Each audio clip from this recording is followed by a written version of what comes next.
अब वो बंद करने का रिक्वायरमेंट नहीं है, वापस से आ गया अपना, कोई लोड नहीं है अब। चलो भाई, पहला चैप्टर कौन सा देखा था अपन ने? फर्स्ट चैप्टर क्या देखा? Basic concepts. ठीक है, सिर्फ प्लीज इंटरेक्टिव रखना सेशन, हाँ, सिर्फ सुनते रहोगे ऐसा काम मत करना। सेकंड चैप्टर कौन सा पढ़ा? Residential status. उसके बाद में आइडियली थर्ड है income which do not form part of your total income, but वो नहीं समझेंगे, पहले फोर्थ वाले चैप्टर पे आता है। फोर्थ वाले चैप्टर से अपना शुरू होता है हेड्स ऑफ इनकम। सेजल बताना मेरे को, कुछ हेड्स ऑफ इनकम थे क्या अपने को?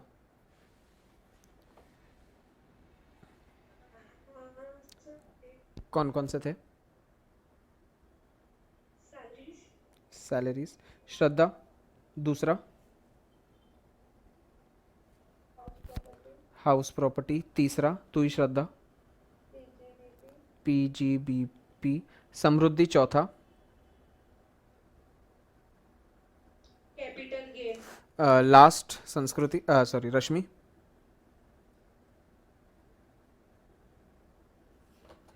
लास्ट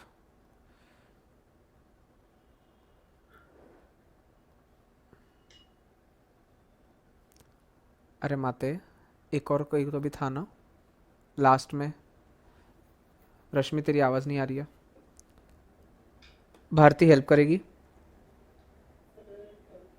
हैं? Other sources.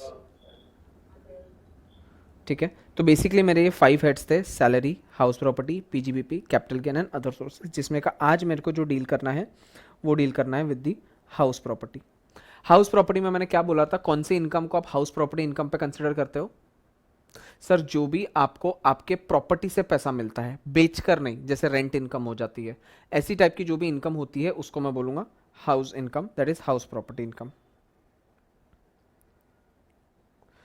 Chargeability of the section. The process of computation of income under the head income from house property starts with the determination of annual value of the property. Sir जब भी आप house property को valuation करोगे तो सबसे पहला step आपको ये करना है कि आपको उस प्रॉपर्टी का एनुअल वैल्यूएशन निकालना है।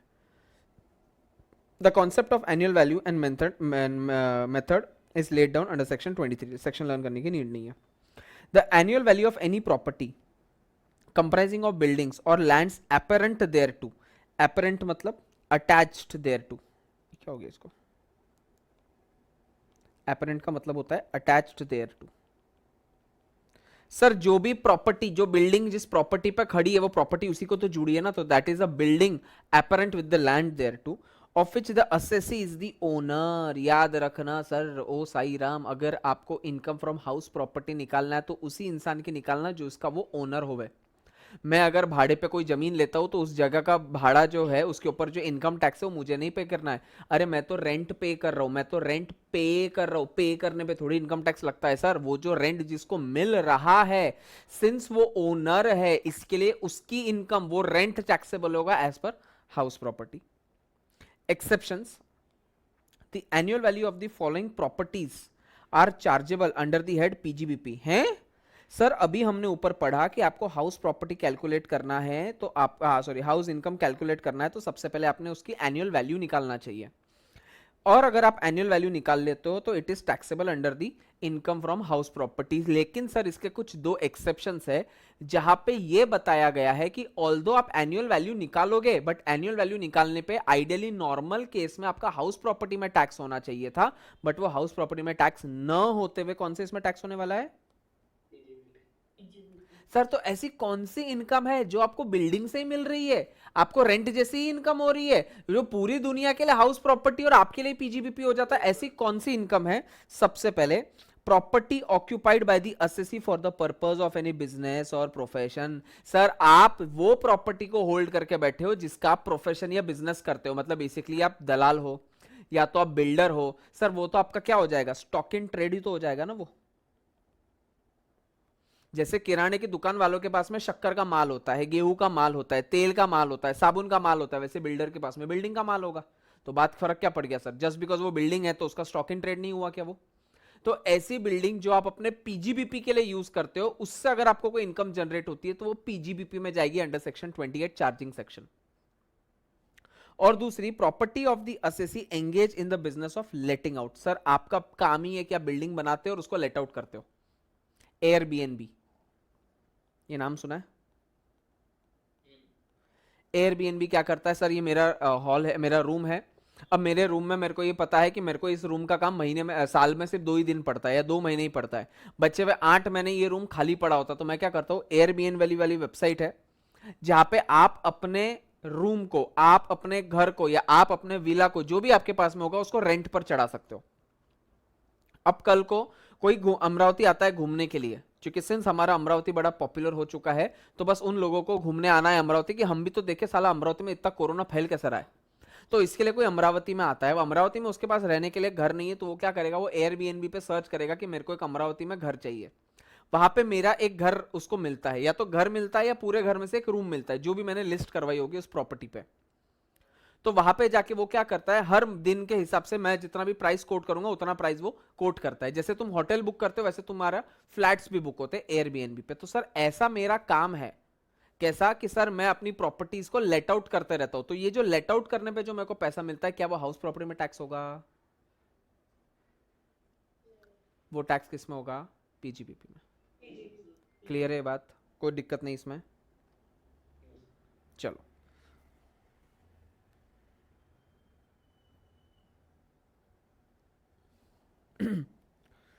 property should consist of any building or land apparent thereto. Building include not only residential building but also factory building, offices, shop, godown and other commercial premises. Land apparent means land connected with the building like garden, garage etc. वो उसी में भी आ जाएगा। किसकी आवाज आई है? अच्छा, मेरे को लगा कोई ज्वाइन हुआ क्या। ठीक है। सबसे इंपॉर्टेंट पॉइंट है ये वाला। It may be noted that income from letting out of a vacant land, what do you mean by vacant land? खाली जमीन। सर मेरे पास में खाली जमीन पड़ी थी, उसके ऊपर कोई बिल्डिंग नहीं है, बस उस पे जंगली झाड़ आए हुए थे, जंगली झाड़ आते थे, जंगली जानवर आते थे, झाड़ खाते थे, निकल जाते थे, बस वो उतने के काम की थी। सर मैंने ऐसी वेकेंट लैंड लेट आउट किया, किसके लिए सर? शूटिंग के लिए किया होगा, कुछ भी तंबूरा, उस पे तंबूरा लगा के लोग 2-3 दिन के लिए उनको कुछ काम होगा उसके लिए किया होगा। तो it will be taxable under the head income from other sources या पीजीबीपी एज द केस में बी। सर अगर आपका बिजनेस है कि आप खाली जमीनें लेके उनको लेट आउट करते हो तो पीजीबीपी, और अगर ऐसा आपका कोई बिजनेस नहीं है, मेरे सामने एक प्रॉपर्टी पड़ी है, मेरे सामने वाली जो प्रॉपर्टी है उसके ऊपर कोई भी टाइप का कुछ भी नहीं होता है। आई डोंट नो अब तुमको दिखे कि नहीं दिखे, वो दिख रही है जमीन? अब ये खाली जमीन पड़ी है, अब ये जो खाली जमीन पड़ी है इसको, ये जो इनका इनका जो ओनर है, इनका नाम है केडिया। अब वो केडिया क्या करता है ना, ये जमीन को लेट आउट करता है। सर किसको लेट आउट करता है? पीछे देखो वहां पे होटल दिख रहा है तुमको, स्काई गार्डन। तो बहुत सी बार क्या होता है ना, वो होटल में कुछ ना कुछ सेमिनार्स वगैरह होते हैं, तो उनको चाहिए होती है पार्किंग। अब सिंस यहाँ पे पार्किंग नहीं है, तो वो अपने ये जो जमीन है ना ये पार्किंग के लिए दे देता है। एक दिन का 15,000 रुपया पार्किंग के लिए उसके लिए चार्जेस लेता है। ऐसा 5 दिन का भी अगर सेमिनार रहा तो उसने मतलब एक बार में 5 दिन में कितना पैसा कमाया उसने? 75,000। सर ये जो 75,000 उसने कमाया, ये 75,000 को वो कौन से हेड में टैक्स करेगा? ईफॉस में। सर उसका बिजनेस किसका है? वो तो टीवी बेचता है, टीवी का बिजनेस है।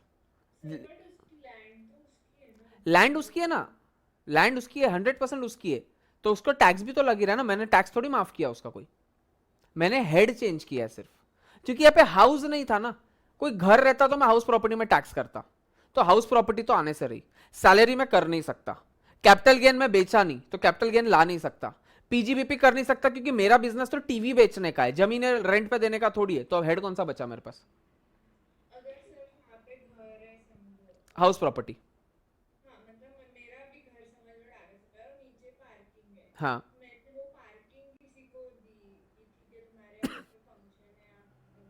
तो तूने सिर्फ पार्किंग दिया ना, खाली जमीन दी ना तूने उसको वापस। तूने बिल्डिंग यूज करने के लिए दी क्या उसको कि तुम पार्क करो और बाद में मेरे यहाँ पे रूम में आके बैठ जाना, तुमने इसके लिए दिया क्या तूने उसको? तूने उसको घर का एक्सेस नहीं दिया, तूने उसको सिर्फ खाली जमीन का एक्सेस दिया, which is a vacant land, तो वो हमेशा इफॉस रहेगा। आई बात समझ में? चलो भाई, उसके बाद में मैं ये नहीं पढ़ा रहा कि भाई एसएससी उसका ओनर होना चाहिए, बट ऑफ कोर्स ओनर मैं हूं तो पैसा इनकम टैक्स का रुशिल भरेगा क्या मेरा? भाई साहब ओनर मैं हूं तो टैक्स भी मेरे को ही भरना, और अगर टैक्स मैं भर रहा हूं तो इसका मतलब ये है कि मैं ओनर हूं उसका, सीधी सी बात है। Owner is the person who is entitled to receive the income from the property in his own right. The requirement of registration is not warranted. Sir registration लेना नहीं होना फर्क नहीं पड़ता, इनकम टैक्स भिखारी है, इनकम टैक्स बोलता है पैसा कमाया ना टैक्स भरने का, तेरा रजिस्ट्रेशन हुआ है नहीं हुआ उससे हमको फर्क नहीं पड़ता। ओनर कौन है? सर ओनर मैं हूं लेकिन रजिस्ट्रेशन उसके नाम पे, मेरे को रजिस्ट्रेशन से कोई लेना देना नहीं है। ओनर कौन है? तू है ना, तू टैक्स भरेगा, बात खत्म हो गई। यहाँ पे रजिस्ट्रेशन इज नॉट इंपॉर्टेंट, याद रखना। सर अगर ये क्वेश्चन ऐसा आता है कि उसने रेंट पे चढ़ा दिया लेकिन उसका रजिस्ट्रेशन उसका 2 महीने बाद हुआ, तो क्या 2 महीने का रेंट उसका टैक्स फ्री हो जाएगा? क्या पागल है क्या? रजिस्ट्रेशन और ओनरशिप से कोई फर्क नहीं पड़ता है, आई मीन रजिस्ट्रेशन और पैसे से कोई फर्क नहीं पड़ता। आपका ओनरशिप होना जरूरी है, रजिस्ट्रेशन होना नहीं होना जरूरी नहीं है। इसीलिए बोलता हूं कि इलीगल एक्टिविटी पे भी अगर आप पैसा कमाते हो तो टैक्स तो भरना ही है ना। भले अगर आप उसके ओनर हो लेकिन रजिस्ट्रेशन नहीं है तो as per ownership, as per stamp act, as per transfer of property act आपने गलत किया, आपको पेनल्टी लगेगी। आपको पेनल्टी लगेगी नहीं लगेगी वो मेरा विषय नहीं है, मेरा विषय इतना है कि सर आपने बिना रजिस्ट्रेशन के भी अपनी प्रॉपर्टी पे पैसा कमाया है। मैं इनकम टैक्स ऑफिसर हूं, मेरे को आपके रजिस्ट्रेशन से लेना देना नहीं है, मेरे को आपके इस चीज से लेना देना है कि आप उसके ओनर थे क्या और आपने उस प्रॉपर्टी से कुछ भी टाइप का इनकम कमाया क्या। और अगर आपने उसका ओनर हो और आप उसने प्रॉपर्टी से पैसा कमाया, आपको इनकम फ्रॉम हाउस प्रॉपर्टी पे करना पड़ेगा, बात खत्म। क्लियर है? ओके। तेजस्विनी चोरडिया जी तू है कि गई? मेरे को तो लगा बस अब 13वीं पे ही आना है तेरे। क्या? अरे मेरे को तो लगा था बस अब 13वीं पे ही आना है करके, अब मेरे को कुछ तो अच्छा बोलो। इतने दिन गायब थी ना तू, मैं था क्या? सिर्फ 2 दिन एब्सेंट थी। बाकी सब बैचेस में आ रही थी ना तू जीएसटी के? हाँ। अच्छा। Ownership includes both free hold land and lease hold rights. Free hold land मतलब जो मेरी है, लीज ऑन राइट्स मतलब लीज क्या होता है? जो गवर्नमेंट देती क्या 100 years 90 years. Okay, government important नहीं है, तुम नॉर्मल किसी से भी ले सकते हो, प्राइवेट कंपनी से भी तुम लीज पे ले सकते हो। सपोज रिलायंस की कोई प्रॉपर्टी है तो तुम रिलायंस की प्रॉपर्टी ले सकते हो 100 साल के लिए अगर उसको देना है तो। एयरपोर्ट लीजेस पे होता है, yes. Airport are basically BOT, build operate and transfer. Airport जो होता है जैसे मुंबई का एयरपोर्ट है, जीवीके कॉर्पोरेशन ने बनाया है, तो वो क्या करता है, गवर्नमेंट वो जमीन जो है वो जीवीके कॉर्पोरेशन को फ्री में दे देती है और बोलती है कि सिर्फ जमीन तुझे दूंगा, इसके ऊपर का एयरपोर्ट पूरा तू बनाएगा, इसको 10 साल तक संभालेगा भी तू, इससे तेरे को जो पैसा चार्ज करना है, तू अगर वहां पे पार्किंग का तेरे को 8,000 रुपए लेना, 1 मिनट का 8,000 ले, 80 लाख रुपए लेना, 80 लाख ले, फ्री में रखना, फ्री में रख, मेरे का कोई विषय नहीं है। 10 साल के बाद में एग्जांपल ले रहा हूं, 10 साल इतना छोटा अमाउंट, इतना छोटा टाइम होता नहीं है, एग्जांपल बोल रहा हूं, 10 साल के बाद में ये पूरा के पूरा एयरपोर्ट तूने मेरे को 2 रुपए में, 1 रुपए में दे देना, खत्म। अब जीरो नहीं ले सकते क्योंकि क्विड प्रो को समथिंग इन रिटर्न होना चाहिए, कुछ ना कुछ कंसिडरेशन लेना चाहिए।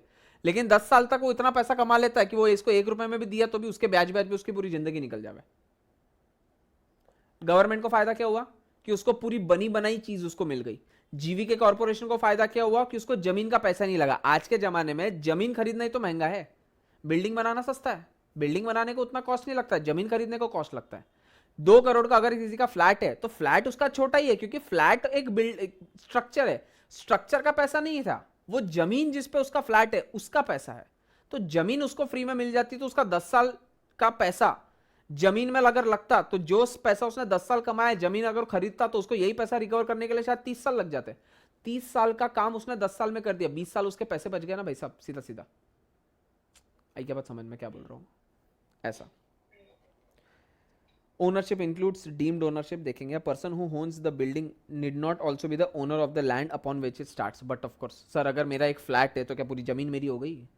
सर एक बिल्डिंग थी, एग्जाम्पल डागा सफायर, 2 बिल्डिंग है, सपोज 3 बिल्डिंग है, ये इसके नीचे की पूरी ज़मीन है, इसमें की जो एक फ्लैट है ये सपोज वृंदा का है, तो सर अब वृंदा क्या बोलेगी, बोले मैं वो मेरे को आदत है वो मैं बस में जो सीट पर रुमाल डाल देती हूँ वो सीट मेरी हो जाती, तो अब ये फ्लैट मेरा, तो ये बिल्डिंग मेरी, अब ये बिल्डिंग इससे कनेक्टेड है तो ये ज़मीन मेरी, और ये तो अपना वो है वो खेलते हैं ना वो पहाड़, पानी और पहाड़, ये जमीन मेरी तो ये पूरी जमीन मेरी। आइस वाटर, हाँ भाई तुम ये होली क्रॉस वाले, ice water sorry.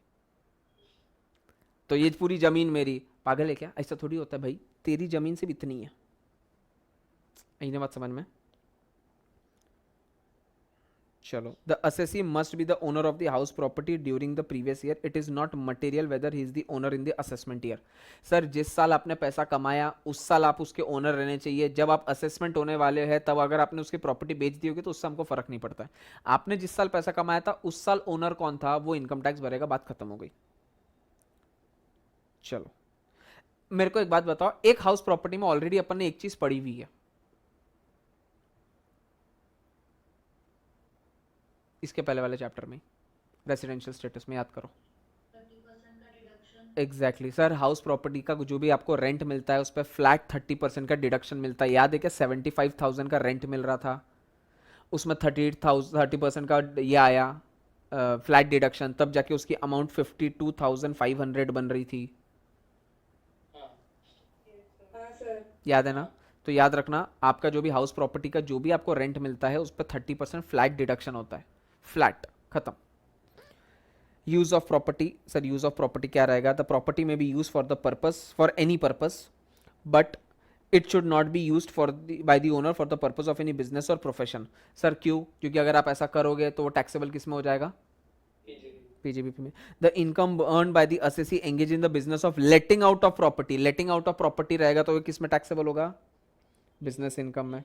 Sir what if अगर मैंने कोई property is held as a stock in trade, stock in trade, stock in trade, मेरे पास में जैसे किराने के पास, किराने की दुकान वाले के पास में माल होता है, वैसे मेरे पास में बिल्डिंगों के माल है। Annual value of the property will be charged under the head income from house property where it was held by the assessee as stock in trade also। क्या बोल रहा है ये? लेकिन पीजीबीपी होगा ना, हम्म तो उसका स्टॉक हो तो वो स्टॉक तो सोना ही था, बराबर, हम जमा रहा तो उसका पीजीबीपी हुआ नहीं है। Correct. however house property however the annual value of the property being held as stock in trade would be treated as nil for the period of 2 years from the end of the financial year in which the certificate of construction is obtained from the competent authority if such property is not let out during such period। Sir दो property, sorry sorry, 2 साल तक आप उस property जो आपने stock in trade को use किया है उसका एनुअल वैल्यू आप नील रखोगे और it would be taxable under income from house property. अभी सब कंफ्यूज होने वाला है, अभी सब मिक्स हो रहा है ना, आगे आगे धीरे धीरे जैसे जैसे आगे आगे बढ़ेंगे ना उस टाइम पे समझ में आएगा मैं क्या बोल रहा हूँ। हाँ, एक मिनट एक मिनट एक मिनट, कोई भी एक, निशा कुछ बोली। एनुअल वैल्यू क्या होता है, एनुअल वैल्यू मतलब जो अपन ने ऊपर देखा था ना उसकी प्रॉपर्टी की वैल्यू, उस प्रॉपर्टी का वैल्यूएशन। आप रेंट लगाने वाले हो तो आप रेंट कैसे चार्ज करोगे, उसका वैल्यूएशन देखना पड़ेगा हमने को। कैसे करेंगे एनुअल वैल्यू, कैसे निकालते हैं, कुछ दिया रहता है, जैसे तुमने अगर कभी पढ़ा होगा तो एनुअल वैल्यूएशन होता है, फेयर मार्केट वैल्यू होता है, म्यूनिसिपल कॉर्पोरेशन वैल्यू होता है, स्टैंडर्ड रेंट होता है, ऐसे कुछ अलग अलग अलग अलग रेट्स होते हैं। वो आगे जाएंगे अपन धीरे धीरे तो समझ में आएगा तुमको। बट ऐसा समझ लो कि हाउस प्रॉपर्टी निकालने के लिए आपको उस प्रॉपर्टी का एनुअल वैल्यूएशन करना पड़ेगा। एनुअल मतलब सालाना और वैल्यू मतलब कीमत, तो सालाना कीमत आपको निकालनी पड़ेगी, उसके हिसाब से आपको टैक्स लगता है। और याद रखना सर हम एनुअल वैल्यू निकालते क्यों, मेरा घर है, मैं मेरे घर को कभी रेंट पे देता ही नहीं तो मैं एनुअल वैल्यू निकालूं क्यों, क्योंकि आपको हर साल आपके घर का एनुअल प्रॉपर्टी म्यूनिसिपल टैक्स पे करना पड़ता है।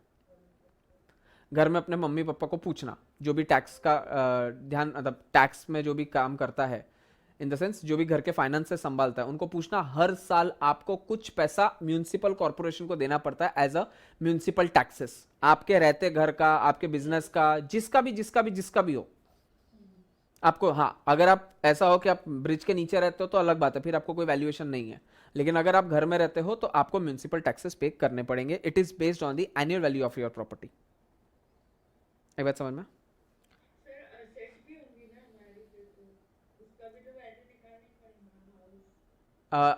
हाउस का वैल्यू निकालेगी तो क्यों निकाली हाउस का वैल्यू,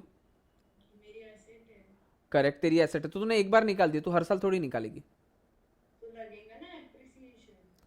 अप्रिसिएशन लगेगा, अप्रिसिएशन, अब जैसे तेरे घर का वैल्यूएशन है, तेरे घर का वैल्यूएशन तेरे पापा को पिछले साल का पता होगा, इस साल का काम ही नहीं पड़ा तो कोई निकालता नहीं क्योंकि उसका कोई यूज नहीं है। अब तो तेरे दिमाग में ऐसा कुछ आया क्या कि उस पर डेप्रिसिएशन भी तो चार्ज होगा, ऐसा कुछ आ रहा है तेरे दिमाग में? भाई साहब Depreciation थोड़ी होता है शायद क्यों रेसिडेंशियल बिल्डिंग पे डेप्रिसिएशन नहीं होता है 5% का? बिजनेस प्रॉपर्टी में रहता है बिल्डिंग में दो रेट्स है, एक है कमर्शियल प्रॉपर्टी 10% और रेसिडेंशियल प्रॉपर्टी 5%। तो तुम्हारे दिमाग में कुछ, हाँ वुडन स्ट्रक्चर 100%, कितना 100%? 40%। तो फिर मतलब रेसिडेंशियल घर पे तुम डेप्रिसिएशन लगाओगे ना? थप्पड़ मारूंगा। सेक्शन 32 कौन से चैप्टर में आता है? पीजीबीपी का नाम क्या है? बिजनेस और प्रोफेशन। अगर आप बिजनेस करते हो तो डेप्रिसिएशन मिलेगा, पर्सनल चीज के लिए थोड़ी डेप्रिसिएशन मिलता है, भूल गए? तो रेसिडेंशियल मतलब अगर हम कुछ काम घर में कर रहे हैं तो लगेगा वो तो लगेगा। जैसे मेरी अभी मैं बात करूं कि अब मैं घर में बैठ के काम कर रहा हूं, तो मैं अभी के लिए उसको अपना घर को ही मैं अपना कमर्शियल बिल्डिंग बता सकता हूं। तो सर जो लोग रिमोट एरिया में अभी कर रहे हैं सब लोग ऐसे काम तो फिर उन लोग को तो फिर रेसिडेंशियल भी लगाना पड़ेगा। डेफिनेटली लगाना पड़ेगा, लेकिन आपका काम लैपटॉप पे चल रहा है, घर से नहीं चल रहा है। मतलब बेसिकली घर में कैसा होता है कि आप घर में सपोज कोई क्लासेस ले रहे हो, डांस क्लास ले रहे हो, तो हो गया कि वो बिजनेस प्लेस हो गई आपकी। आप लैपटॉप पे काम कर रहे हो ना, आप रिमोटली काम कर रहे हो, आप होटल में भी बैठ के कर सकते हो, घर में भी बैठ के कर सकते हो। तो गवर्नमेंट बोलता है भाई साहब जब तू कहीं पर भी बैठ के कर सकता है तो तेरे को डेप्रिसिएशन किस बात का चाहिए? आई बात समझ में? मतलब आइडियली लॉजिक वाइज तुम्हारा आंसर सही है कि उस पर लगना चाहिए, but issue wise case law wise वो उसको कभी मानेगा नहीं इनकम टैक्स ऑफिसर, क्योंकि तुम उससे फालतू का खर्चा मांग रहे हो और वो फालतू का खर्चा तुमको एक्सेप्ट करने देगा नहीं। आई बात समझ में? ठीक है। सर जो म्युनिसिपल टैक्स आता है वो कितना आता है, मतलब उसका क्या परसेंटेज होता है? परसेंटेज नहीं होता है, वो हर वैल्यू का अलग होगा। कैंप पे अगर किसी का घर है तो उसका म्युनिसिपल टैक्स अलग होगा, यहाँ पे घर है तो इसका अलग होगा, रुक्मणी नगर में अलग टैक्स होगा। वो as per on the basis of valuation होता है। तुम्हारे घर का वैल्यू चेंज हो जाएगा तो तुम्हारा टैक्स का भी वैल्यू चेंज हो जाएगा। हाँ तो वही जैसे हर साल हमारा तो हर साल निकालना पड़ेगा ना हमें तो घर का वैल्यूएशन, तभी तो उसके बेसिस पे टैक्स वो बेसिकली आप नहीं निकालते हो, गवर्नमेंट का एक रेकनॉनर होती है, एक बुक होती है रेकनॉनर, उसमें हर प्रॉपर्टी का रेट लिखा हुआ होता है जो हर साल ये होता है चेंज होता है। वो बुक में जाके तुमको देखना पड़ता है कि तुम्हारी प्रॉपर्टी कौन से एरिया में आती है, और वो एरिया के हिसाब से फिर गवर्नमेंट तुमको एक नोटिस भेजता है कि तुम्हारा इतना टैक्स बनता है, तुम हमको पे कर दो। तुमको ज्यादा लगता है तो तुम लड़ सकते हो डिपार्टमेंट के साथ, नहीं तो तुम पे करके निकल जाओ। और वैसे हाँ मतलब बहुत बहुत ये नहीं रहता है कि बहुत आड़ा टेढ़ा लगता है, कमर्शियल प्रॉपर्टी का बहुत लगता है। और सबसे मेन है कि अमरावती में, पर्टिकुलरली अमरावती की बात कर रहा हूँ, ना मुंबई ना पूना ना नागपुर, अमरावती की बात कर रहा हूँ। अमरावती में ये आई मीन म्यूनसिपल टैक्सेस लगते हैं कि अगर आपने किसी को रेंट पर कोई चीज़ दी है, कोई जगह दिया है, जैसे मेरे घर के बाजू में ब्लू डार्ट का ऑफिस है, तो ब्लू डार्ट के ऑफिस ने क्या किया, उसने 1000 स्क्वायर फीट का हॉल लेके रखा हुआ है 30 रुपीज स्क्वायर फीट के हिसाब से। मतलब महीने का भाड़ा कितना पे करता है वो? 1000 स्क्वायर फीट का हॉल है and at the rate of 30 rupees per square feet उसने लेके रखा है। तो 30,000 रुपया पर मंथ वो पे करता है। दासानी करके है उसके ओनर, उनको जब वो दासानी को 30,000 रुपीज हाथ में आते हैं ना, उसका 55% म्यूनिसिपल टैक्सेस लग जाते हैं। कितना बोला मैंने? 55%। मतलब जेब मतलब कैलकुलेट करना, 30,000 का 55%, 16,500। 16,500 रुपए तो गवर्नमेंट को देने पड़ते हैं। पता नहीं, भगवान जाना। अमरावती से थोड़ा प्यार ज्यादा है ना गवर्नमेंट को, इसके लिए 55% तुम्हारे हाथ में। मतलब गवर्नमेंट ने कुछ न करके 55% कमाया और तुमने पूरी रिस्क लेके 45% कमाया। तो वो प्लेस का है ना 55%। एक मिनट भारती हाँ तो सर वो प्लेस का 55 उसका मतलब रिकॉर्ड में है ना, तभी ना। नहीं, उस प्लेस का नहीं, वो दुनिया के मतलब अमरावती के कोई भी कोने में तेरे को रेंट अगर तेरे को मिलता है तो तेरे को 55% गवर्नमेंट को टैक्स पे करना ही। वो प्रॉपर्टी टैक्स नहीं है, that is not a property tax. Property tax तो ओनर पे करेगा ना, वो तो दासानी जी पे करेंगे। अब वो रेंट पे देवे क्या और नहीं देवे क्या, प्रॉपर्टी टैक्स तो लागू है उसके ऊपर। ये टैक्स तो एक्सेस टैक्स है। हाँ पूरे अमरावती में 55% है। यस। सर हाँ वो भी प्रिंसिपल टैक्सेस पे यस पे करना। यस डेफिनेटली मतलब कुछ इनकम भी नहीं मिल रही मेरे को। खाली पड़ी है भंडर हुई पड़ी हुई है, बस कबूतर घूमते उधर, टैक्स तो पे करना पड़ेगा इससे यूज में दे दो तो। हैं। इससे अच्छा यूज में दे देनी चाहिए। हाँ तो बस वही तो है ना गवर्नमेंट का फिर, और कोई भी इंसान वही करेगा ना। अगर सपोज मेरी कोई प्रॉपर्टी है जो डेड पड़ी है, अब मैं डेड रख के जीरो इनकम कमा रहा हूँ, इससे क्या मतलब है। ठीक है भले 55% मेरे को गवर्नमेंट को देना पड़ता है, लेकिन उसको 55 देने के चक्कर में मेरे को भी तो 45 मिल रहा है ना। I always look on the brighter side ना, ऐसा। इट्स जस्ट लाइक कि मैं खाली बैठा हूँ घर में तो भी मेरे को 5 रुपया तो खर्चा करना ही है। तो अगर मैं क्लासेस लेता हूँ घर में बैठ के और उससे मेरे को 100 रुपए मिलते हैं और उसमें से 30 रुपए मेरे को किसी और को गवर्नमेंट को देना भी पड़े, लेकिन कम से कम उसके भरोसे 70 रुपए तो कमा रहा हूँ ना, कुछ ना करके तो 5 रुपए गवा रहा था, कम से कम उसको 30 देने के चक्कर में 70 कमा भी तो रहा हूँ ना। यही सोच के लोग दे देते हैं अपनी प्रॉपर्टी को। और जो इंसान को ऐसा डर लगता है कि भाई एक बार अगर कोई इंसान अगर अपने प्रॉपर्टी में घुस गया तो वो निकलेगा नहीं जल्दी से, तो वो इंसान नहीं देते फिर प्रॉपर्टी को। ऐसे बहुत सारे बहुत सारे इसीलिए क्या करते हैं लोग कि लिखा पढ़ी नहीं करते, मतलब एग्रीमेंट नहीं बनाते। एग्रीमेंट नहीं बनाते तो आप उसको निकाल नहीं सकते हो, क्योंकि अगर वो निकला नहीं, सपोज जैसे अपना जो अपनी क्लासेस के नीचे तुमने देखा होगा बहुत सारी दुकानें हैं, उन लोगों को हमने पैसे दिए हैं कि भाई 5 लाख रुपए ले, 6 लाख रुपए ले और तू यहाँ से निकल, तेरी दुकान निकाल यहाँ से, ताकि मेरे को नीचे का फ्लोर मेरे को काम आ सके। क्योंकि वो नहीं निकल रहा है वहां से। वो क्यों नहीं निकल रहा है? क्योंकि उसने पिछले 30-35 साल से वहां पे दुकान रखी है। अब 35 साल से जहां पे आपकी दुकान है आप एकाएक चेंज करते नहीं हो उसको, क्योंकि आपने वो जगह आपके कस्टमर को पता हो चुकी है, तो आप वहां से निकलने को देखते नहीं हो। आप निकलने को नहीं देखते हो, जमीन मेरी है तो आइडियली राइट तो मेरा होना चाहिए, लेकिन मैं आपके ऊपर केस भी नहीं कर सकता, क्योंकि केस किया तो मैं गवर्नमेंट को बोलूंगा क्या कि भाई साहब ये हमारे यहां से पिछले 30 साल से रेंट पे रह रहा था, तो गवर्नमेंट बोलेगा डॉक्यूमेंट्स बता। अब डॉक्यूमेंट्स तो मेरे पास में है नहीं, तो गवर्नमेंट पूछेगा तूने डॉक्यूमेंट क्यों नहीं बनाए। मैं बोलूंगा डॉक्यूमेंट इसलिए नहीं बनाए क्योंकि अगर मैं डॉक्यूमेंट बनाता तो उसका पैसा मेरे को 1 नंबर में लेना पड़ता और 55% आपको देना पड़ता। ये 45% का लालच मेरे मन में आया, मतलब 55% का लालच मेरे मन में आया, इसके लिए मैंने उसको रेंट पे दे दिया और कैश में रेंट ले रहा था। तो गवर्नमेंट बोलेगा अब तूने जो भी इलीगल, मतलब जो भी खुद से किया है तू खुद से देखते बेटा, मैं क्या करूं इसमें। तो गवर्नमेंट भी मेरी हेल्प नहीं करेगा। उल्टा गवर्नमेंट के पास गया तो 30 साल तक पहले तो रेंट का टैक्स मांग लेगा सबसे पहले मेरे से। तो साला इसको 5 लाख देने के चक्कर में हो सकता है गवर्नमेंट को 15 लाख देने को आवे, इससे अच्छा मैं इसको 5 लाख देके निकाल दूं ना भाई। लॉजिक समझ में आया? ऐसा। अब तुम देखोगे कि अपना जो ये है बिल्डिंग है, उसके ग्राउंड फ्लोर पे छोटी छोटी दुकानें जहां पे तुम पार्किंग करते हो। फर्स्ट फ्लोर पे शटर है, इंडियन ओवरसीज बैंक लिखा है उसके ऊपर, ध्यान है तुम्हारे?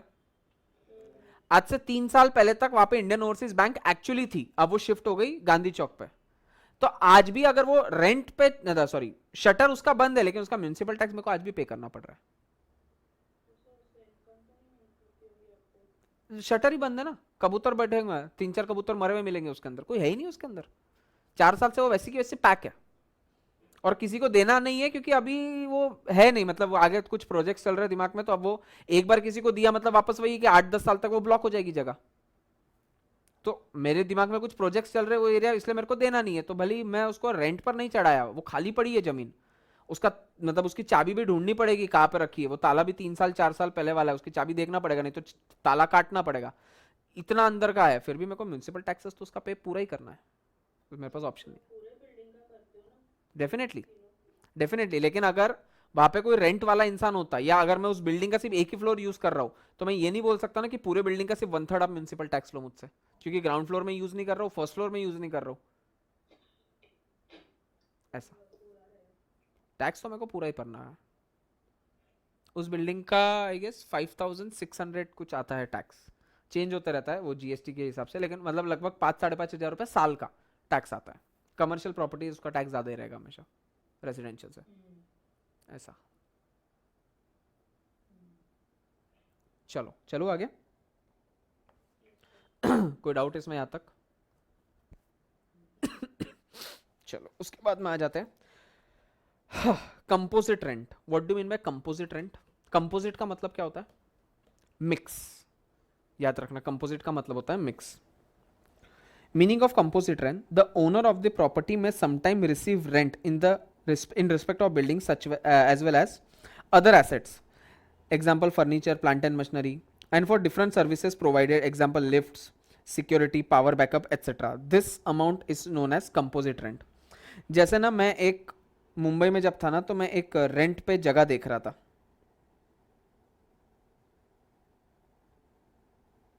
ये बिल्डिंग ए थी, बिल्डिंग बी थी, एग्जैक्ट बाजू बाजू में थी, आइडेंटिकल बिल्डिंग थी, मतलब ट्विन टावर्स जैसे होता है ना, एग्जैक्ट आइडेंटिकल है. बस इतना फर्क था कि ये 2010 में बनी थी और ये 2018 में बनी थी.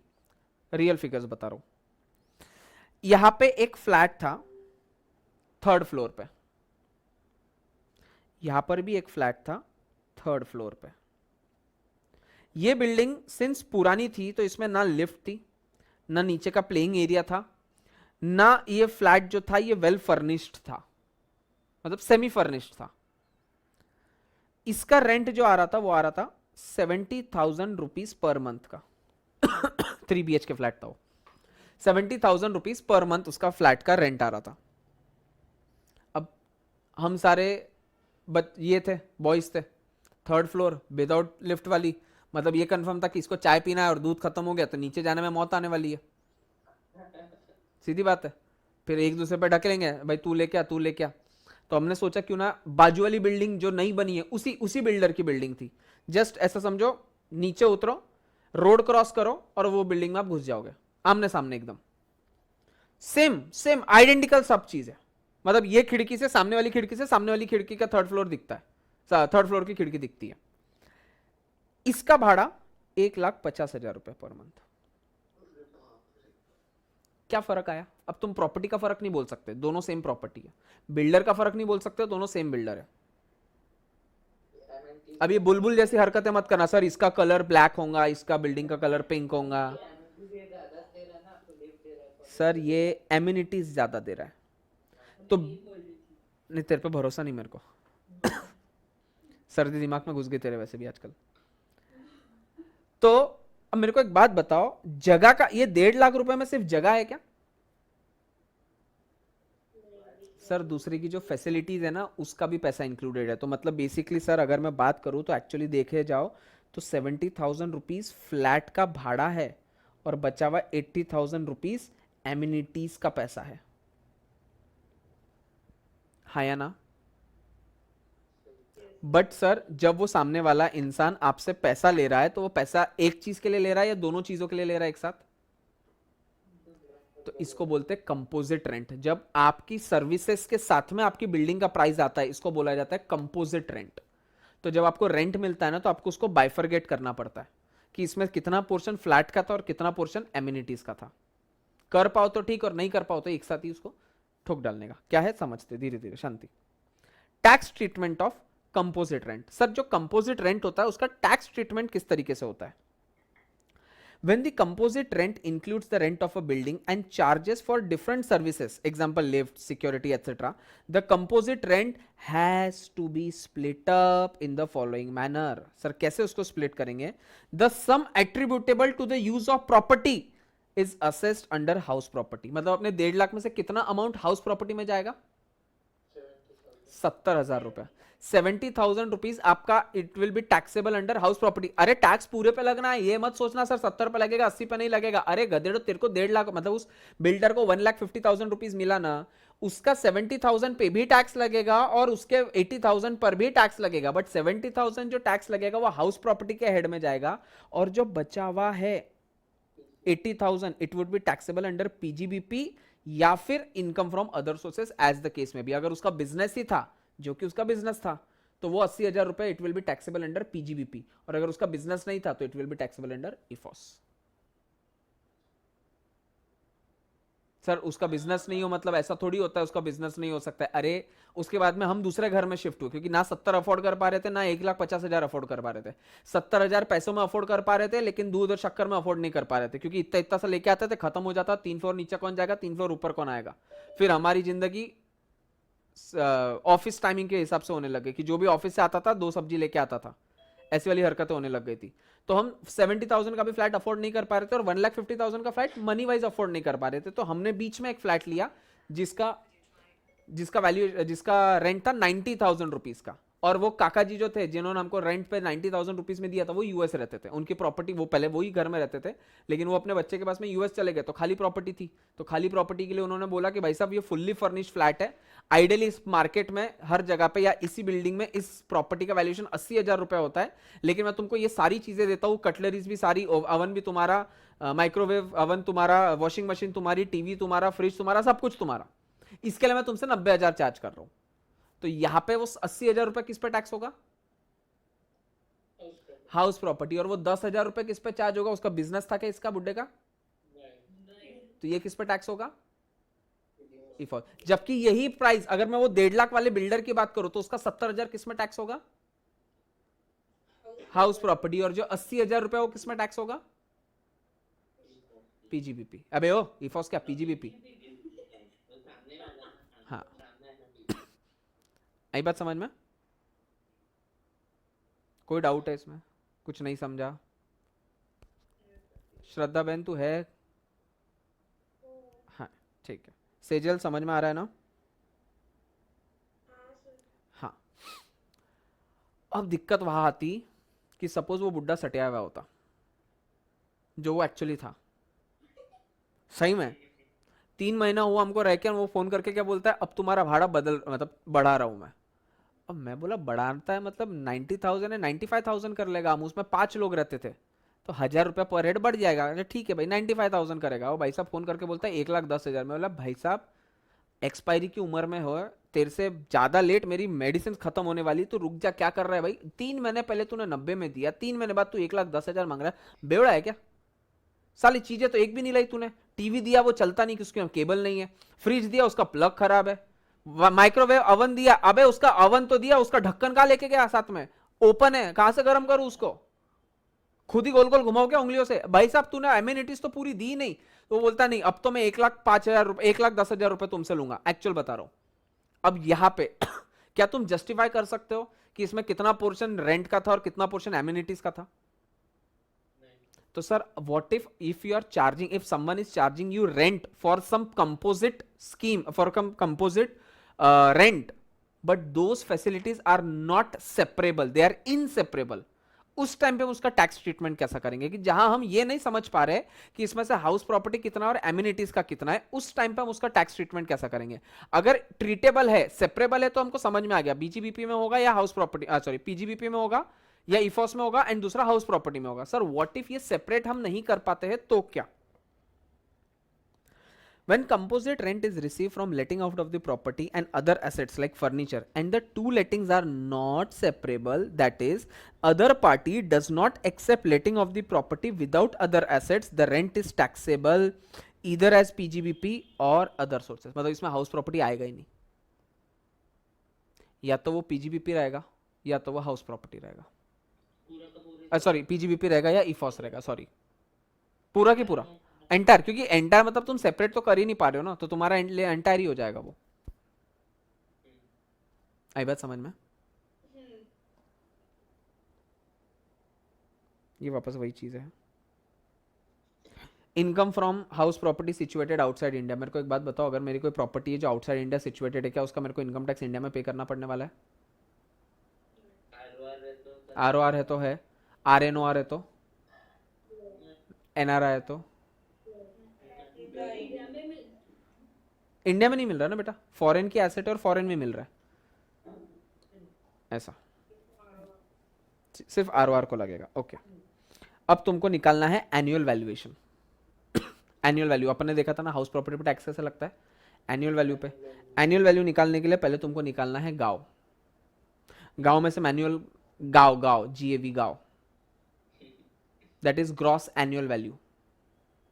बुलबुल जी ये ग्रोस एनुअल वैल्यू नहीं है, मुंह मत बिगड़ना, ग्रॉस है ये, नेट और ग्रॉस की ग्रॉस है। हाँ, ग्रॉस एनुअल वैल्यू, उसमें से लेस करोगे तो म्यूनिसिपल टैक्सेस, तो तुमको मिलेगी now net annual value. Net annual value में से तुम डिडक्शंस माइनस करोगे अंडर सेक्शन 24, तो तुमको मिलेगा एनुअल वैल्यू या इनकम फ्रॉम हाउस प्रॉपर्टी। पहले क्या निकालना है तुमको? गांव। गांव में से क्या माइनस करोगे? Municipal taxes. Municipal taxes less कर दोगे तो क्या हाथ में बचेगा?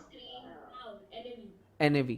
नाव मिल गया। अब नाव में से आप डिडक्शंस लेस करोगे अंडर सेक्शन 24, तो तुमको क्या मिल जाएगा? इनकम फ्रॉम हाउस प्रॉपर्टी, या एनुअल वैल्यू बोलो, या एनुअल वैल्यू मतलब ही तुम्हारा इनकम फ्रॉम हाउस प्रॉपर्टी होता है, तो या तो एनुअल वैल्यू बोलो या इनकम फ्रॉम हाउस प्रॉपर्टी बोलो, एक ही बात है। ठीक है, तो सर हमने एक फॉर्मेट समझा। पहले हम निकालेंगे गांव, ये हमारा गांव है, इसमें से हमारा म्यूनसिपल टैक्सेस माइनस हो रहा है, और ये हमारा नाव आ रहा है, इसमें से हम माइनस करेंगे डिडक्शंस अंडर सेक्शन 24। उसमें दो डिडक्शंस मिलते हैं, डिडक्शन ए और डिडक्शन बी। डिडक्शन ए होता है 30% का, याद है ना, अभी अपन ने थोड़ी देर पहले बात किया था कि फ्लैट 30% ऑफ मिलता है तुमको। ठीक है, तो ये डिडक्शन आप लेस करोगे। एक और डिडक्शन है जिसको बोला जाता है इंटरेस्ट ऑन हाउस प्रॉपर्टी, इसको लेस करोगे तो आपको आखिरी में मिल जाएगा इनकम फ्रॉम हाउस प्रॉपर्टी या फिर एनुअल वैल्यू। थोड़ा zoom out करो।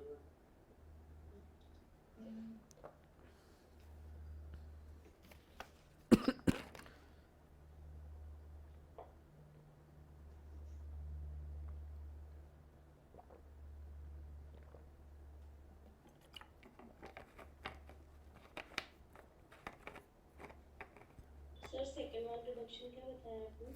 सेकेंड वाला डिडक्शन होता है इंटरेस्ट ऑन लोन। किसने पूछा मेरे को अभी? Nisha. Okay, interest on loan. Loan तो जो पहला हमने वाला क्या हाउस देखिए प्रॉपर्टी हाँ, लोन जो आप हाउस प्रॉपर्टी के लिए लेते हो। क्या बोला, कौन बोला?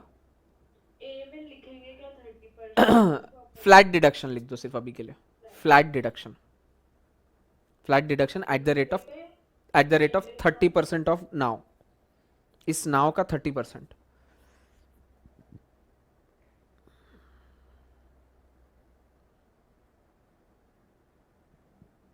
चलो आगे। सर दूसरा इंटरेस्ट ऑन लोन लोन उसके नोट्स लिखाएंगे नहीं क्या? नहीं, ये नोट्स दूंगा। अब फिजिकल मतलब तुम सामने रहते तो मैं तुमको प्रिंट आउट्स दे देता, प्रिंट आउट्स नहीं दे पाऊंगा। परसेंट है, क्या? कितना परसेंट है इंटरेस्ट ऑन लोन? नहीं नहीं, परसेंट नहीं होता उसमें, वो बाद में पढ़ेंगे। 2 लाख रुपए, 30,000 रुपए से उसकी फिगर्स आती है अलग अलग। ओके।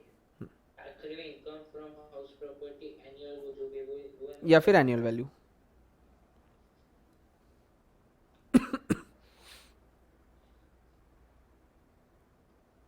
हुआ? चलो,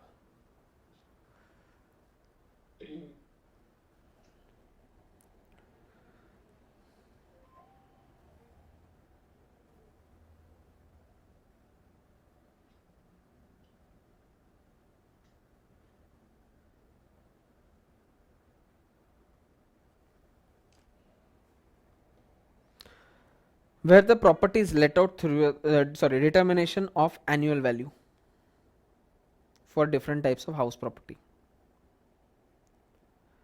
पहले तो हम सीख लेते हैं गांव कैसे निकालते हैं।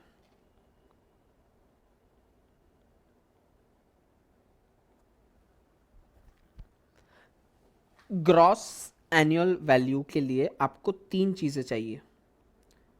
पहला है उस चीज का म्यूनिसिपल रेंट कितना है, मतलब आपके महानगर पालिका ने उसका रेंट कितना डिसाइड किया है। दूसरा आता है फेयर रेंट,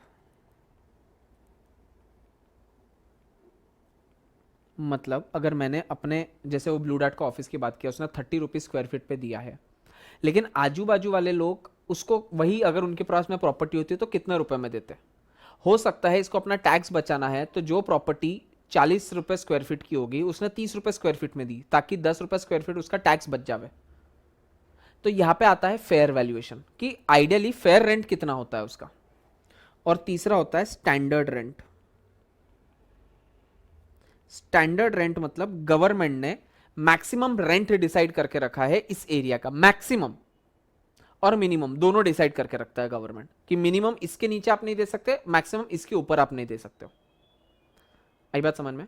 तो आपको ये 3 रेंट निकालना है, निकालने नहीं, ये 3 रेंट आपको दिए हुए रहेंगे, गिवन रहेगा, इट इज गिवन फॉर्मेट। आपको ये देखना है म्यूनिसिपल रेंट या fair rent, whichever is lower, sorry municipal whichever is higher, हाँ सॉरी गलत बोल दिया मैंने। म्यूनिसिपल रेंट या fair rent whichever is higher, but subject to standard rent. मतलब सर म्यूनिसिपल टैक्स रेंट है suppose 70,000 और इसी जगह का एक्चुअल फेयर रेंट है 30,000। गवर्नमेंट क्या बोलेगा, हमको तो ज्यादा से मजा आता है, तो हमारा है 70,000, but subject to standard rent. Maximum औकात गवर्नमेंट ने डिसाइड करके रखी है 90,000 की, तो मेरा क्या आ जाएगा 70,000 या 30,000, विच एवर इज हाइयर, मतलब कितना 70,000, but maximum up to what amount, तो ये तो 70,000 तो ऑटोमेटिकली 90 से कम ही है, तो मेरा एक्सपेक्टेड रेंट, इसको इसमें से आप निकाल दोगे तो इसको आता है, इसको बोला जाता है एक्सपेक्टेड रेंट। इतना एक्सपेक्टेड है, आपने कितने में दिया मैं बात ही नहीं किया अभी तक, इतना एक्सपेक्टेड है। लेकिन सर व्हाट इफ आपका एक्चुअल रेंट, आपने एक्चुअली कितना रुपया चार्ज किया सामने वाले से, आपने एक्चुअली रुपया जितना चार्ज किया वो चार्ज किया 1,00,000 रुपए, आपने 1,00,000 रुपया चार्ज किया। आइडियली आपने करना नहीं चाहिए था, बट आपने चार्ज किया। अब बता गवर्नमेंट किस पे टैक्स लेना पसंद करेगी, 70,000 पे या 1,00,000 पे? 1,00,000 पे। तो तो 70 था, लिमिट तो 90 हाँ वो लिमिट लिमिट 90,000 थी रेंट लेने की। सिंस आपने रेंट उससे ज्यादा लिया है, आप टैक्स हमको उसके हिसाब से पे करो। ये एक्सपेक्टेड है, एक्सपेक्टेड है, दिस इज नॉट एक्चुअल। आप अपने आप से भी तो एक्सपेक्टेशंस रखते हो ना, कि आप एक्सपेक्टेशन रखते हो कि मेरे को ये आ जाना चाहिए, मेरी ये पढ़ाई हो जानी चाहिए, एक हफ्ते में मेरा ये खत्म हो जाना चाहिए, ये एक्सपेक्टेड है। एक्चुअल क्या होता है, 4 दिन से तबियत खराब है इसलिए एक अक्षर भी पढ़ाई नहीं किया।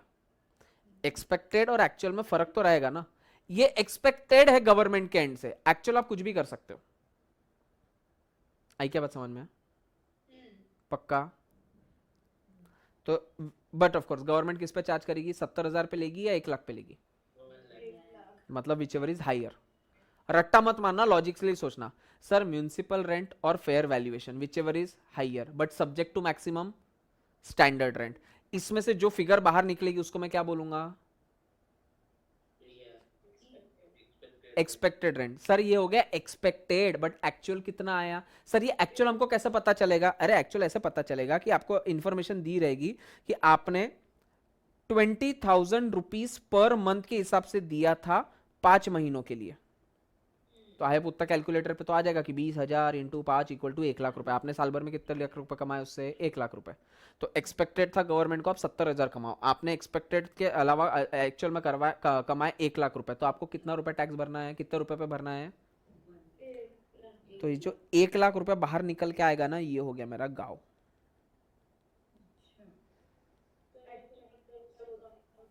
हाँ हाँ, आई बात समझ में? अब केस 2, सर सब कंडीशन आपकी बराबर है। आपने बोला एक्सपेक्टेड रेंट 70,000 रुपए है, लेकिन जब हमने सब आपसे ये समझा कि आपका एक्चुअल कितना था,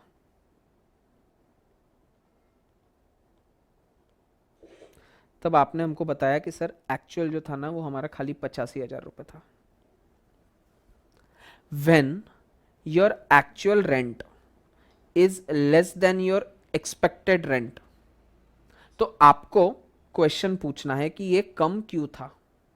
अगर ये कम था ओइंग टू वेकेंसी, मतलब सर मैं करूं क्या, मैंने तो मेरा रूम जो जगह थी वो भाड़े पे दिया 12 महीनों के लिए, लेकिन चौथे महीने में ही कोरोना आ गया, तो जो इंसान बाहर गांव से आया था रहने के लिए वो अपना बोरी बिस्तर बांध के चला गया, तो उसने रेंट का मेरे को साल भर का देगा क्या? वो तो सर 4 महीना रुका था इसलिए उसने मेरे को 4 ही महीने का रेंट दिया।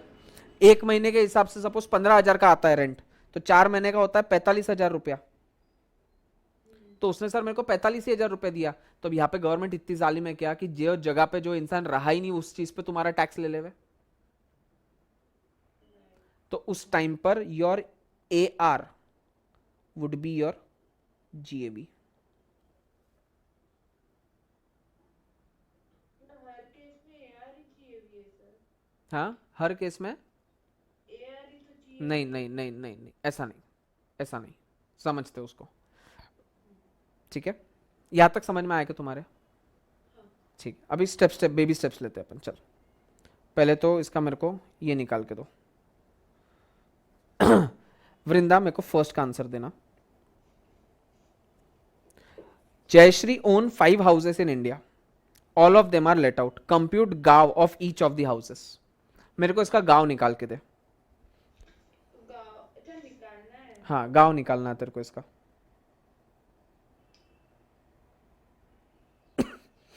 बता 80,000 का म्यूनिसिपल रेंट, 90 का fair rent, whichever is whichever is highest but subject to subject to standard rent है क्या मेरे पास में? not applicable तो मेरा क्या आएगा इसका आंसर पहले का?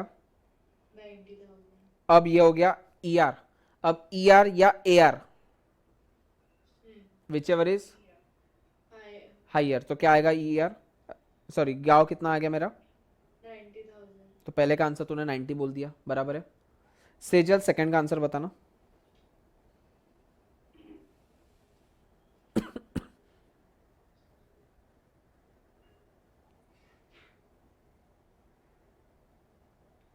सेजल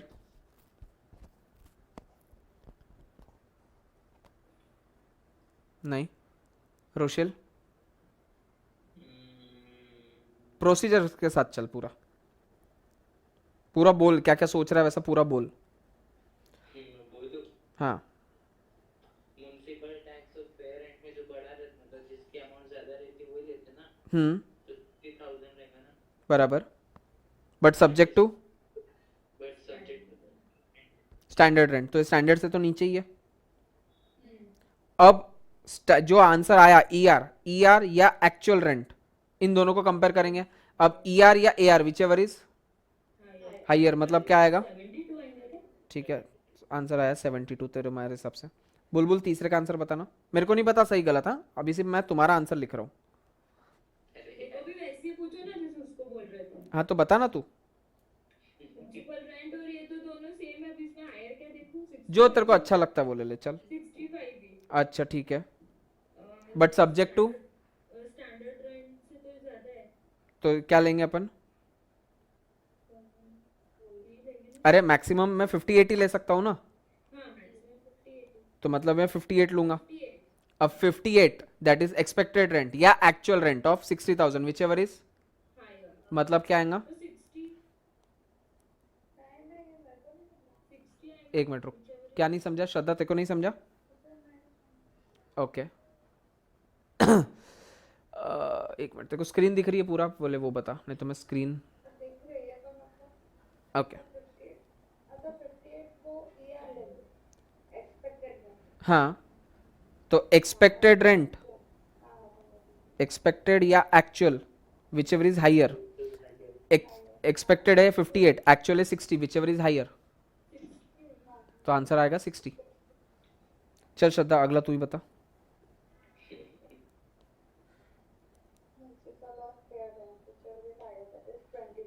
ओके हम्म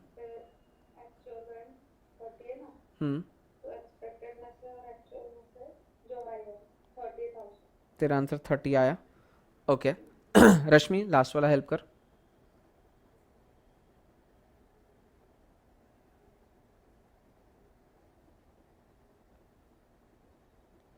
हाँ रश्मि हैं? रश्मि नहीं, भारती हाँ लास्ट का पूरी प्रोसीजर के साथ बताना।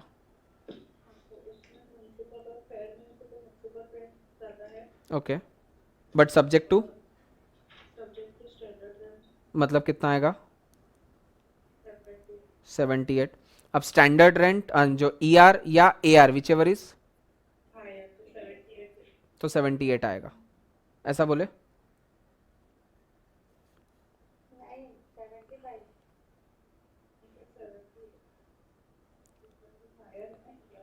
सोच लो, 78 ही आंसर है, इसके अलावा किसी को कोई आंसर करना है चेंज? पक्का? एक मिनट श्रद्धा सही है, चलो देखते हैं अब आंसर क्या है। पहले का है 90,000, 90,000, दूसरे का है 72, दूसरे का है 72, तीसरे का है 60, तीसरे का है 60, चौथे का है 30, चौथे का है 30 और लास्ट का है 78। सारा आंसर सही है। आगे ये चीज समझ में कोई डाउट नहीं है इसमें? नहीं। ठीक है।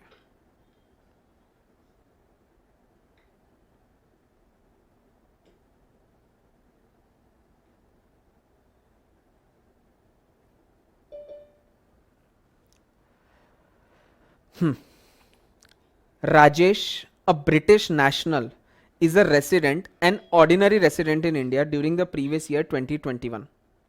He owns house in London which he has let at euro 10,000 per month. Euro नहीं है, pound है. London है ना, pound है, हाँ बराबर है. The municipal taxes paid to Municipal Corporation of London is 8,000 euros, pounds. During the previous year 2021, the value of 1 pound is in Indian rupees is 95. Compute Rajesh net annual value of the property for the assessment year. करके दो. क्या पूछा उसने? Now, now कैसे आता है?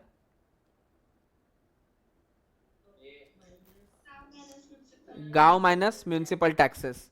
अब गांव मतलब क्या था? Gross annual value. Gross annual value मतलब उसको जो रेंट मिलता है, जो अभी अपन ने देखा. अभी इसने फेयर मार्केट वैल्यू ये वो सब दिया ही नहीं, इसने सिर्फ एक ही बोल दिया कि उसको 10,000 का रेंट मिला हुआ है. तो उसको जो वैल्यू 95 इंटू करके रुपीस में निकालेंगे. मल्टीप्लाई करेंगे. आई डोंट नो, मेरे को तो आंसर चाहिए. तुम कुछ भी करो. उसने इनकम फ्रॉम हाउस प्रॉपर्टी नहीं पूछा गधेड़ो. 30% लेस करके मत देना उसको आंसर. उसने इनकम फ्रॉम हाउस प्रॉपर्टी पूछा क्या तुमको? उसने सिर्फ नाव पूछा है तुमको, तो सिर्फ नाव का आंसर देना उसको. करो. जीए भी काट दिया. 1140. हाँ 11,114 हम्म, 0,0,0,0 पक्का सबका आंसर आया हुआ है? क्रॉस वैल्यू हुआ है फिर मुझे. मेरे को जो आंसर बोल रहा हूँ वो आंसर देना भाई. तुम बीच में मत बताओ मेरे को कुछ दूसरा आंसर. फाइनल आंसर चाहिए मेरे को तो. 10 सर 1,90,000. ओके, निशा ने बोला आंसर ये. ये फंडा 11 है. तो सॉरी 11. स्क्रीन दिख रही है ना कि स्क्रीन बड़ा करूँ? एक सेकंड सर.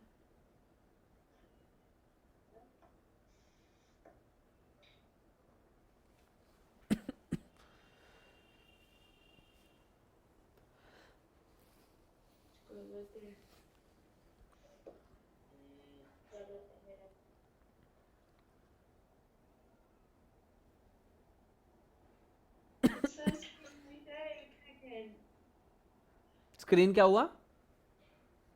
देखिए चलो करता हूं मैं. He has let out the property of 10,000 euros, 10,000 pound जो भी है per month. 10,000 इंटू 12 इंटू 95 में एकदम आखिरी में करता हूँ, जान देना. वैसे अभी पहले करो क्या बाद में करो क्या? चलो इंटू 95 कर लेते हैं. सर आंसर ये है क्या? 10641234. ये आंसर है सही है. सर. 10,000 था इंटू 12 इंटू 95. किया बाकी का मेरा सही आता है सर. तुमने क्या किया होगा? 10,000 माइनस, सीधा 10,000 में से 8,000 माइनस कर दिया होगा गधेड़ो जैसे. जीए भी सही आया मेरा. ये मैंने किया. टैक्स में इंटू 12 भी कर दिया. 8,000 into 95 into 12. Very good, municipal tax एक ही कर देना.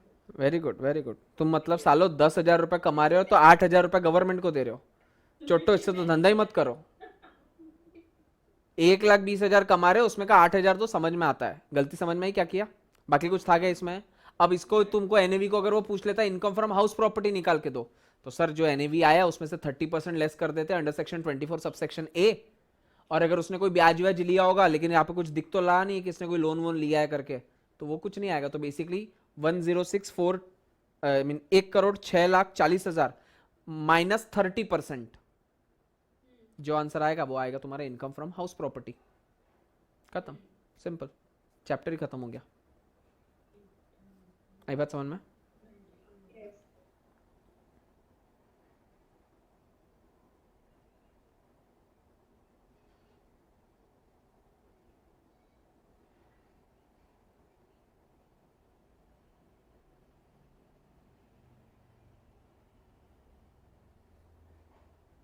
आज का लास्ट क्वेश्चन, मेरे साथ में चलना, ठीक है?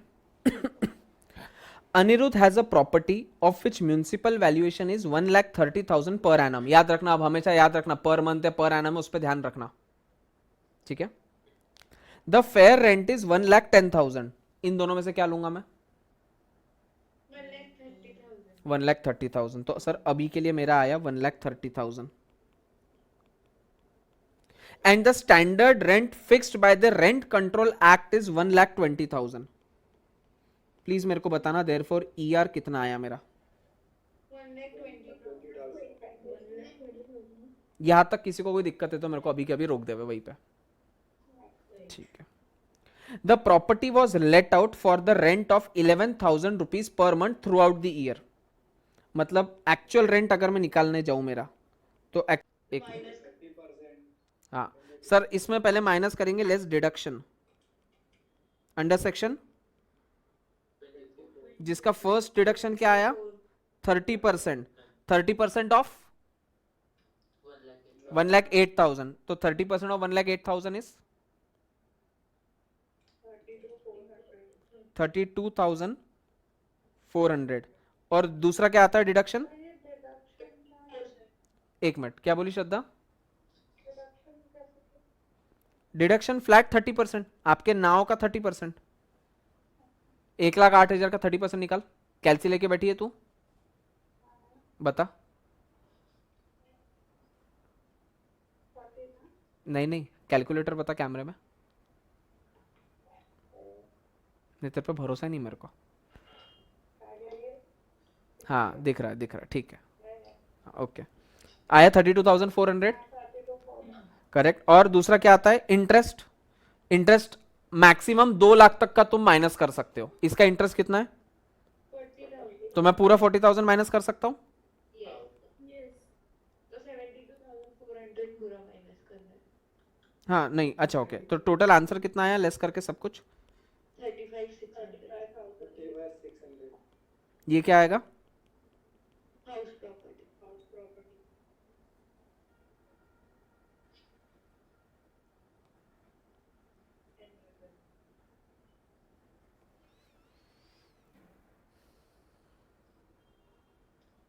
आ जाएगा आप समझ में? कुछ दिक्कत नहीं इसमें।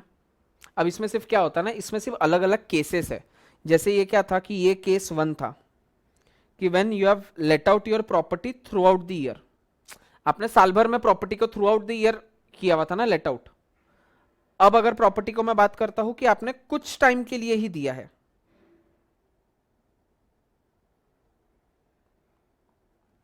For the part of the year, मतलब वो आ जाएगा जब आपका AR is less than your ER। क्यों? Owing to the vacancy. आई बात समझ में? ठीक है।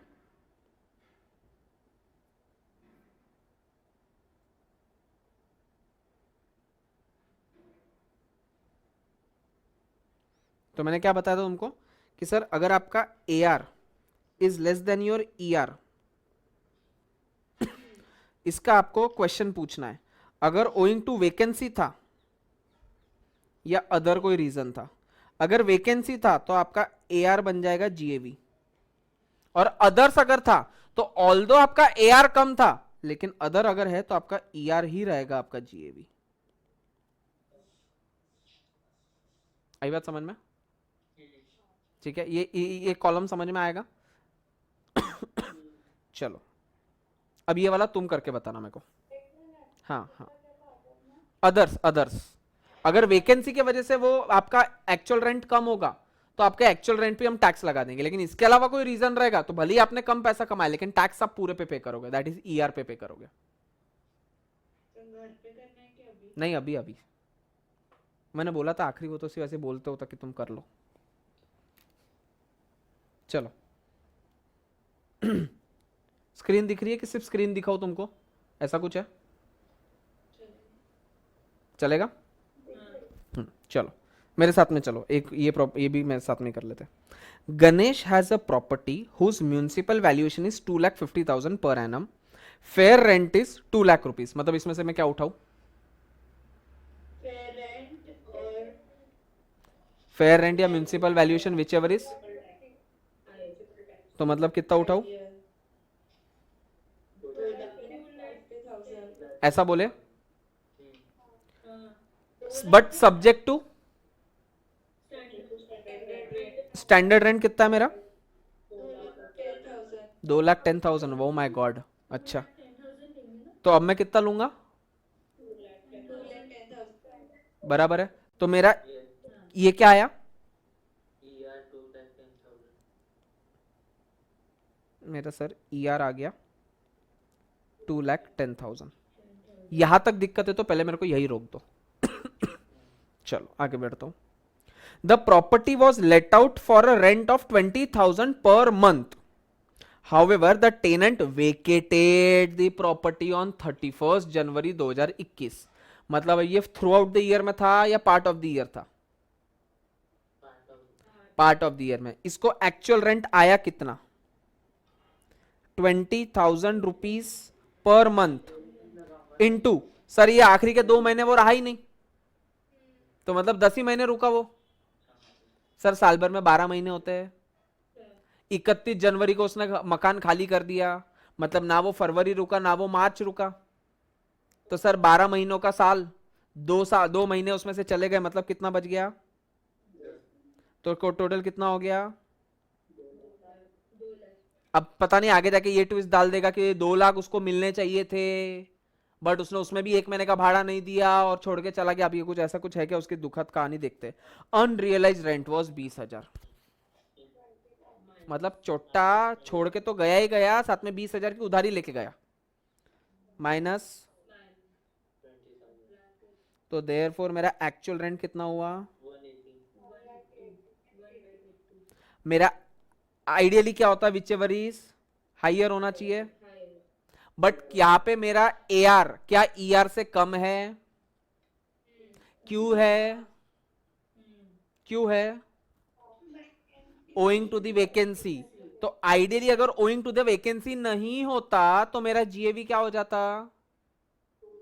ER, that is 2,10,000। सिंस यहां मेरा AR ER से कम है, that is due to vacancy, therefore my AR becomes my, तो देयरफॉर मेरा गांव क्या हो जाएगा? 2,10,000 कौन बोला रे? 1,80,000। मेरा गांव क्या हो गया? 2 लाख, सॉरी मेरा गांव क्या हो गया? 1,80,000। अभी मेरा गांव आया है सिर्फ, अभी गांव से मेरे को नाव जाने का है, तो मैं क्या करेगा? म्यूनिसिपल टैक्स माइनस करेगा। इसमें से म्यूनिसिपल टैक्सेस, चलो बेटा माइनस करो। म्यूनिसिपल टैक्सेस कितना है भाई सब तेरा? 8% ऑफ योर म्यूनिसिपल वैल्यूएशन, मतलब कितना? 2.5 लाख का 8%, इसमें से 20,000 बोले, तो मेरा कितना बच गया? ये मेरा क्या आया? क्या मेरा आंसर खत्म हो गया? सर इसमें से क्या लेस करेंगे? Under which section? 24। उसका पहला सेक्शन क्या है? श्रद्धा 30%, कितना आएगा?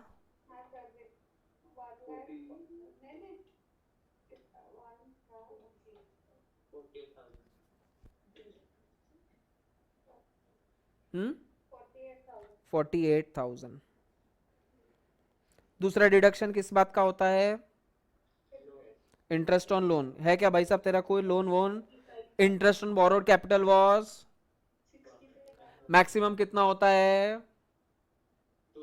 2 लाख तक का।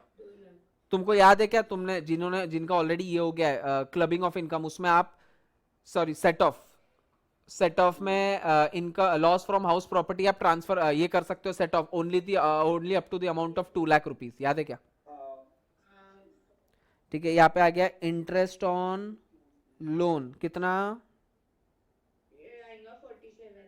नहीं रे 47 क्यों, ये है ना। अच्छा ये 65,000, तो ये इसको सबको माइनस करके मेरे को आखिरी में क्या मिलने वाला है, कितना आया इनकम फ्रॉम हाउस प्रॉपर्टी।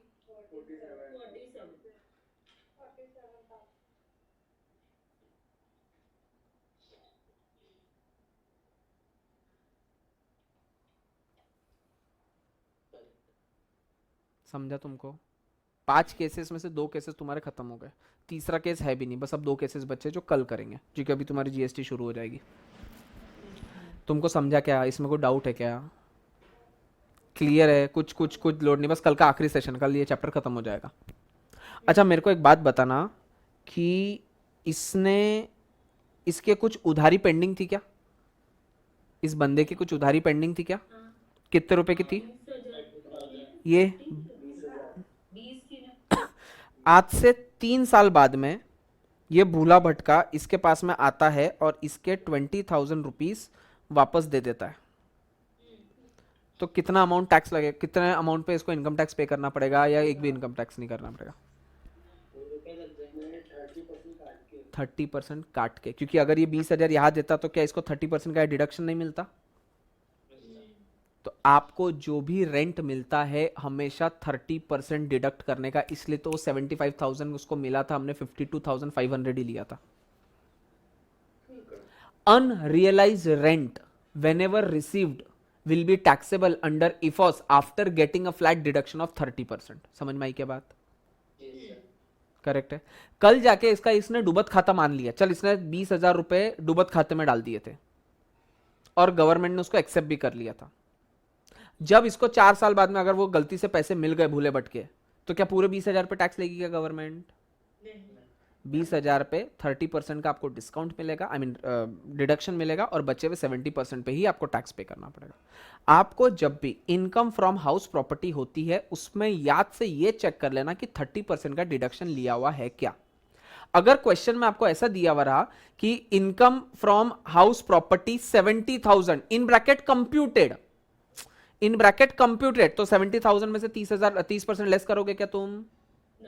उसने कंप्यूटेड बोल दिया, उसने बोल दिया कि भाई मैंने सब कंप्यूट कर लिया है, मतलब ये 70,000 नहीं थे, ये बेसिकली 1 लाख थे, उसमें का 30,000 माइनस करके मैंने तेरे को 70,000 दिया है। और अगर उसने ये कंप्यूटेड वर्ड नहीं लिखा रहेगा और बोला income sorry rent received equal to 70,000, तो इनकम फ्रॉम हाउस प्रॉपर्टी कितना लोगे, 30,000 नहीं रे, 21,000, 30% डिडक्ट करके 21,000 डिडक्ट करके जो बचा हुआ अमाउंट आएगा 49,000 का, वो तुम उठाओगे। क्लियर है यहाँ तक, कोई दिक्कत नहीं, ठीक है। कल मिलेंगे सेम टाइम 2 बजे, लॉ की बैच की बात करना है ना। अभी लॉ की बैच का टाइमिंग क्या रखे, 6:45 बजे,